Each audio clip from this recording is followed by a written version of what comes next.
قادیانی قرآن بانٹ رہے ہیں ترجمے والا، اس لیے قرآن ترجمے سے نہ پڑھیں. یہ فیس بک سوشل میڈیا، یار اس کی بجائے یہ کیوں نہیں کہتے کہ جی آپ یہ والا پڑھ لیں؟ ایگڑی اسلام کی خدمت ہے. یہ تو اسی طریقے سے ہے کہ اگر محسن بھٹی صاحب ایک ویڈیو ریکارڈ کروائیں کہ یہ دودھ جو ہے وہ 2 نمبر ہے، تو اس کے بعد کیا لوگوں نے چائے پینا چھوڑ دینی ہے یا بچوں کو دودھ پلانا چھوڑ دینا ہے؟ یار خدا کے لیے، ان کے ویلاگ کا یہ مقصد نہیں ہے. وہ یہ بتانا چاہ رہے ہیں کہ یہ والا دودھ جو ہے نہ پئیں، خالص دودھ پئیں. تو قرآن کا ترجمہ اگر کوئی غلط کرتا ہے، ویسے تو میں اس بات کے ساتھ ایگری نہیں کرتا ہوں، قرآن کے ترجمے میں کوئی فرق ڈال ہی نہیں سکتا، تو آپ کیسے یہ کہیں گے کہ قرآن ترجمے سے ہی پڑھنا چھوڑ دیں کہ ڈوڑا روند مار دو یار، پیٹ سے آپ آ کے بیٹھ گئے ہو؟ یعنی اگر کسی کے گھر میں کھانا صحیح نہ بنا ہو تو کہنا میں دوبارہ روٹی نہیں کھانی، یہ کہتا ہے؟ یا وہ سیدھا فون کرتا ہے اور جناب آن لائن جو ہے کوئی فاسٹ فوڈ منگوا لیتا ہے یا جا کے لے آتا ہے. کھانا پینا تو نہیں آپ چھوڑ سکتے، یہ آپ کی بیسک نیڈ ہے قرآن ترجمے سے پڑھنا. تو یہ 2 نمبری چھوڑ دیں. اور پھر میں نے دیکھیں بارہا یہ بات کی ہے اگلے دن لائیو سیشن میں بھی کہ آج تک ہوا ہے کہ BBC یا CNN کی خبریں چل رہی ہوں اور اس کے جو نیچے پٹی چل رہی ہوتی ہے جس میں خبر لکھی ہوئی ہوتی ہے، دنیا کے آدھے انسان اس کا ترجمہ کچھ اور کر لیں اور آدھے کچھ اور کر لیں. سکینڈل لکھا ہو ایک پولیٹیکل لیڈر کا اور اس سے دوسرے کا سمجھ لیا جائے. کبھی ایسا ہوا ہے؟ قرآن کے ساتھ ایسے کیوں کرتے ہیں کہ جی وہ ترجمہ؟ آج کس ماڈرن دور میں بات کر رہے ہیں ترجمہ، جبکہ لیونگ لینگویج ہے قرآن کی عربی. یا تو زبان مر گئی ہوتی نا، دنیا میں چند لوگوں کو آتی. دنیا میں اس وقت کروڑوں لوگ ہیں جن کی نیٹو لینگویج، لاکھوں نہیں کروڑوں، اور سرکار 1.5 کروڑ تو صرف کرسچنز ہیں بائی برتھ جن کی زبان عربی ہے. مسلمان تو آپ چھوڑ دیں کروڑوں میں، نان مسلم بھی 1.5 کروڑ ہیں جن کی زبان عربی ہے. آپ ان سے بھی جا کے قرآن کا ترجمہ کروائیں نا، اگر ان کو اردو یا انگلش آتی ہو وہ وہی ترجمہ کریں گے جو قرآن کی عربی لنگوسٹک کا بنتا ہے. مولوی بھی ترجمہ ٹھیک کرتا ہے، حاشیے میں جا کے نہ وہ اپنا لچ شریف تال دیتا ہے. ترجمے میں کون کیسے بدل سکتا ہے؟ مجھے بتائیں. ایاک نعبد و ایاک نستعین، جس کے اوپر پوری توحید کھڑی ہوئی ہے، کس فرقے والے نے اس کا ترجمہ یا علی مدد کیا ہے یا شیخ عبد القادر جیلانی مدد کیا ہے؟ اے اللہ تیری عبادت کرتے ہیں، تجھی سے مدد مانگتے ہیں. تو یہ کس طرح کہہ سکتے ہیں آپ کہ ترجمے بدل گئے؟ الفاظ کے چناؤ میں فرق ہو سکتا ہے، ترجمہ نہیں بدلا. ترجمہ تب بدلے گا جب اعوذ باللہ من الشیطان الرجیم کا ترجمہ کوئی الٹ کر دے اور بسم اللہ الرحمن الرحیم کے ترجمے کو یہ سمجھ لے کہ شیطان کے نام سے شروع. نہیں، یہ کوئی نہیں کرتا. اگر کوئی کرتا ہے اللہ کے نام سے شروع، کوئی کرتا ہے شروع کرتا ہوں اللہ کے نام سے، کوئی کرتا ہے شروع اللہ کے نام سے، تینوں نے اللہ کے نام سے شروع کیا. اس پہ میں بہت سال پہلے ایک ویڈیو ریکارڈ کروا چکا ہوں. قرآن کے 8 تراجم، 8 ٹرانسلیشنز آف قرآن اور علماء کا دھوکہ.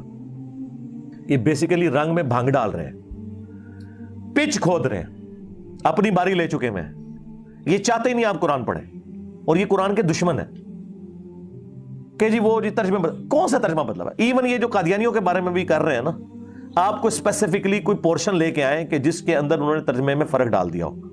اور معذرت کے ساتھ ایک ہی بڑا ہمارا ان سے اختلاف ہے نا ختم نبوت پہ، اس میں انہوں نے ترجمہ ٹھیک کیا ہوا ہے، آپ کے علماء نے غلط کیا ہوا ہے، سوائے چاند ایک علماء کے. صرف اس لیے ترجمہ کیا ہمارے علماء نے تاکہ عقیدہ ختم نبوت کو کوئی حرف نہ آئے. یہ کون سا طریقہ ہے کہ ناک پہ مکھی بیٹھے تو آپ ناک ہی کاٹ دیں؟ لوگوں نے اگر قرآن کی آیات سے غلط رزلٹ نکالا ہے، آپ لوگوں کو سمجھانے کے لیے قرآن کی آیت کا ترجمہ بدل دیں گے. خاتم النبیین کا ترجمہ نبیوں کی مہر ہے، لیکن قادیانیوں نے جو اس کا فہم لیا وہ غلط ہے. ترجمہ تو بالکل ٹھیک کیا. اہل سنت نے، اہل تشیع نے اس کا ترجمہ بالمفہوم کر دیا، سلسلہ نبوت کو ختم کرنے والے. بالمفہوم ترجمہ یہ درست ہے، تشریح کے طور پہ، لفظی طور پہ یہ ترجمہ نہیں ہے. لفظی طور پہ خاتم مہر کو کہتے ہیں. انہوں نے یہ کہا نبوت کی مہر، اور اس کے آگے انہوں نے خود اس کا جو ایکسپلینیشن وہی لچ تلا کہ رسول اللہ کے بعد جتنے امتی نبی آئیں گے اور نبی علیہ السلام کی مہر سے آئیں گے. سرکار یہ بتانے کے لیے قرآن کی آیت نازل کر رہا تھا. مجھے بتائے استغفر اللہ واتوب الیہ، یہ تو قرآن کی آیت میں فٹ نہیں بیٹھتا. دور دور تک قرآن کو بھی نہیں پتا کہ اس میں سے یہ مطلب کوئی نکالے گا. اس لیے آیت پوری تو پڑھے، اس کا اسلوب بتا رہا ہے. ما کان محمد ابا احد من رجالکم ولکن رسول اللہ وخاتم النبیین، محمد تم مردوں میں سے کسی کے باپ نہیں ہے بلکہ وہ تو اللہ کے رسول ہیں اور خاتم النبیین ہیں۔ یہ بات کرنے کی کیا ضرورت ہے کہ وہ کسی مرد کا باپ نہیں ہے؟ یہ اس لیے ضرورت پڑی لاجیکلی کہ سلسلہ نبوت کو ختم کرنے کے لیے یہ چیز ضروری تھی کہ نبی علیہ السلام کا کوئی بیٹا جوانی کی عمر کو نہ پہنچے، ورنہ تو لوگ اعتراض کرتے کہ اگر ابراہیم کا بیٹا بھی پیغمبر، ابراہیم کا پوتا بھی پیغمبر، ابراہیم کا پڑپوتا بھی پیغمبر، یوسف بن یعقوب بن اسحاق بن ابراہیم علیہ السلام اجمعین، تو نبی علیہ السلام کا بیٹا کیوں نہیں پیغمبر؟ اعتراض بن سکتا تھا۔ تو اللہ تعالیٰ نے اس اعتراض کو کل کر دیا ختم نبوت کی آیت نازل فرما کے کہ وہ مردوں میں سے کسی کے باپ ہی نہیں ہے بلکہ وہ تو اللہ کے رسول ہے اور نبوت کی مہر ہے، سیل آف دا پروفٹ ہے۔ سیل آف دا پروفٹ اگلے زمانوں میں جب خط بھیجا جاتا تھا نا اس کے اوپر سیل لگتی تھی، آج کل بھی آپ ڈاکخانے میں وہ سیل چلتی ہے، بعض اوقات یہ سیل کر جاتے ہیں نا وہ دکانیں بھی ملاوٹ کے اوپر، تو اس کے اوپر ایک سیل لگا دیتے ہیں، وہ سیل آپ توڑیں گے، اس کو توڑے بغیر آپ وہ تالا کھول نہیں سکتے، تو سیل توڑنے کا مطلب یہ ہے کہ آپ نے بے ایمانی کی ہے۔ جس طرح غلام احمد قادیانی دجال نے وہ سیل توڑنے کی کوشش کی تو پکڑا گیا۔ سیل آف دا پروفٹ کا یہ مطلب کہاں سے ہو گیا کہ وہ مور لگا کے نبی علیہ السلام جو ہے وہ اپنے بعد پیغمبر بھیجا کریں گے؟ نعوذ باللہ۔ اور یہ جو میں مفہوم بیان کر رہا ہوں یہ مفہوم فٹ ان بیٹھتا ہے قرآن کی آیت میں اور صحیح بخاری کی اس حدیث میں جو آدھی قادیانی پیش کرتے ہیں کہ جی بخاری میں لکھا ہے کہ اگر نبی علیہ السلام کا بیٹا ابراہیم جوانی کی عمر کو پہنچتا تو پیغمبر ہوتا۔ وہ کہتے ہیں یہ اس بات کا ثبوت ہے کہ نبوت جاری ہے، لیکن ہم کیا کہتے ہیں؟ رکو ذرا، صبر کرو، آگے پڑھ کیا لکھا ہوا ہے۔ عبداللہ ابن ابی اوفا سے کسی نے پوچھا، بخاری کے الفاظ ہیں، کیا آپ نے رسول اللہ کے بیٹے ابراہیم کو دیکھا تھا جو ماریا قبطیہ سے پیدا ہوئے اور بچپن میں فوت ہو گئے 2 سال کی عمر میں؟ انہوں نے کہا ہاں میں نے دیکھا، وہ بچپن ہی میں فوت ہو گئے تھے، اگر وہ زندہ رہتے تو پیغمبر ہوتے، لیکن چونکہ رسول اللہ آخری نبی ہے اس لیے اللہ تعالیٰ نے انہیں بچپن ہی میں فوت کر دیا۔ جو میں نے کہا تھا نا کہ یہ کیا ختم نبوت کی آیت میں یہ اس بات کا کیا مطلب تھا؟ ما کان محمد ابا احد من رجالکم، تو مردوں میں سے کسی کے باپ نہیں، بولا کہ رسول اللہ، بلکہ وہ تو رسول ہے اور رسول بھی عام نہیں، وہ خاتم النبیین۔ اس کی تشریح خود بخاری میں ہوئی ہے، عبداللہ ابن ابی اوفا نے کی ہوئی ہے رضی اللہ تعالیٰ عنہ، 86 ہجری میں فوت ہوئے ہیں، حضور کے بعد 75 سال تک زندہ رہے ہیں، سینئر اصحاب فوت ہونے والے جو اینڈ میں ان میں سے ایک ہے۔ انہوں نے پکڑ کے جناب کہا جی وہ مورے لگا لگا کے بھیجیں گے۔ اللہ اکبر، خدا کے لیے یہ تو کسی جاہل آدمی کو بھی پڑھائیں وہ یہ مطلب نہیں نکالے گا اس میں سے۔ پھر بھی اگر وام رہ گیا تو بخاری مسلم دونوں میں حدیث ہے، نبی علیہ السلام نے فرمایا میری مثال اور اگلے انبیاء کی مثال اس خوبصورت عمارت کی سی ہے جس میں صرف ایک اینٹ لگنے کی جگہ باقی ہے۔ جتنے لوگ گزرتے ہیں اس عمارت کی تعریف کرتے ہیں اور ساتھ یہ بھی کہتے ہیں اگر یہ ایک اینٹ لگ جائے تو یہ عمارت پرفیکٹ ہو جائے، اور وہ ایک اینٹ میں ہوں، نبی علیہ السلام نے فرمایا۔ اور پھر آپ نے فرمایا انا خاتم النبیین۔ اب یہاں پہ خاتم النبیین کا جو لفظ ہے، میں نبوت کی مہر ہوں، اس کو آپ علیہ السلام کس کے ساتھ تشبیہ دے رہے ہیں کہ ایک اینٹ کی جگہ باقی ہے، اس کے بعد یہ محل سیل۔ جس طرح جج جب فیصلہ لکھتا ہے نا اینڈ پہ قلم توڑ دیتا ہے، وہ قلم توڑنا جو ہے وہ سیل ہوتی ہے، اس کے بعد کوئی ڈاکومنٹ میں چیز ایڈ نہیں ہو سکتی۔ یا اگر کسی سرکاری ڈاکومنٹ کے اوپر سیل لگے مہر کی فارم میں، اگر آپ سیل سے مراد وہ والی مہر لیتے ہیں جو نبی علیہ السلام کی انگوٹھی والی سیل تھی، وہ والی سیل لیتے ہیں مراد، سٹیمپ جسے کہتے ہیں، 2 معنی ہو گئے، ایک سیل اور ایک سٹیمپ۔ اگر سٹیمپ بھی لیں تو ڈاکومنٹ کے اینڈ پہ جب سٹیمپ لگتی ہے اس کے بعد ڈاکومنٹ میں کوئی چیز ایڈ کریں تو جرم ہوتا ہے۔ آپ نے دیکھا ہے وہ سیل کہاں جا کے لگتی ہے؟ جہاں پہ سگنیچر کی ہوتے ہیں، تاکہ اگر کوئی سگنیچر بدلنا چاہے تو بدل نہ سکے، پکڑا جائے۔ تو یہ دجال پکڑا گیا نا، اس نے کہا کہ نہیں، اس کا مطلب ہے کہ حضور علیہ السلام وہاں مورے لگا لگا کے نا اپنے بعد پیغمبر بھیجیں گے اور میں امتی نبی ہوں، نعوذ باللہ۔ اس کا کوئی دور دور تک، اچھا لوگ کہتے ہیں جی ان کی باتوں کا جواب دیں، سب سے زیادہ میری ویڈیوز ریکارڈ ہیں قادیانیوں کے دھوکوں کے اوپر، باقیوں نے تو صرف گالیاں نکالی ہیں، جی وہ ٹوائلٹ میں مر گیا اور فلاں جگہ مر، خدا یہ علمی بات کر رہے ہیں۔ اس طرح کی باتوں نے تو انہیں ان کے فاسد نظریات کے اوپر محکم کیا ہے۔ علمی بات کریں، ہم نے علمی جواب دیے۔ اس وقت پلانٹ ارتھ پہ جو لوگ چندے کھا رہے ہیں نا ختم نبوت کے نام پہ، کوئی ایک ویڈیو دکھا دے، میں 2 نہیں کہہ رہا، ایک ویڈیو علمی جو ان کے دلائل کا جواب دیا ہو. جتنی ختم نبوت کانفرنسز ہو رہی ہیں, چاہے وہ عالمی مجلس ختم نبوت دیوبندیوں کی کر رہی ہو یا بریلویوں کی TLP کر رہی ہو, ختم نبوت کے نام پہ اینٹی قادیانی ہیں, ختم نبوت پہ بات نہیں کرتے کیونکہ وہاں چشتی رسول اللہ, ہائے ہائے ہائے اشرف رسول اللہ, اے زخم ہے تہاڈا چلنا ہے, بار بار چلنا ہے. تہاڈے ابے چشتی رسول اللہ اشرف رسول اللہ نو انڈورس کرن تے تسی نال وہ ختم نبوت دا نسد نو ختم نبوت تہاڈا کیا لینا دینا؟ خود ڈاکو ہیں آپ کے بزرگ ختم نبوت کے اوپر, آپ لوگوں نے اس کو گراؤنڈز پرووائڈ کی ہیں.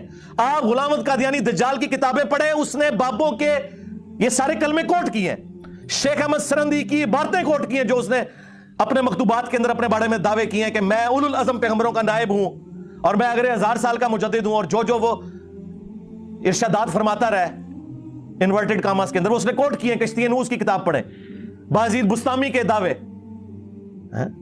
تمہارا بابا جو ہے شراب کو انگوروں کا جوس کہہ کے پی جائے, تسی سبحان اللہ پڑھو, اور دوسرا کہ یہ شراب ہے تو تسی لانتا بھیجو, اور دونوں ایک جیسے ہی ہو. یہ تمہارے بزرگوں کی جائز روحانی اولاد تھا بلکہ شیطانی اولاد.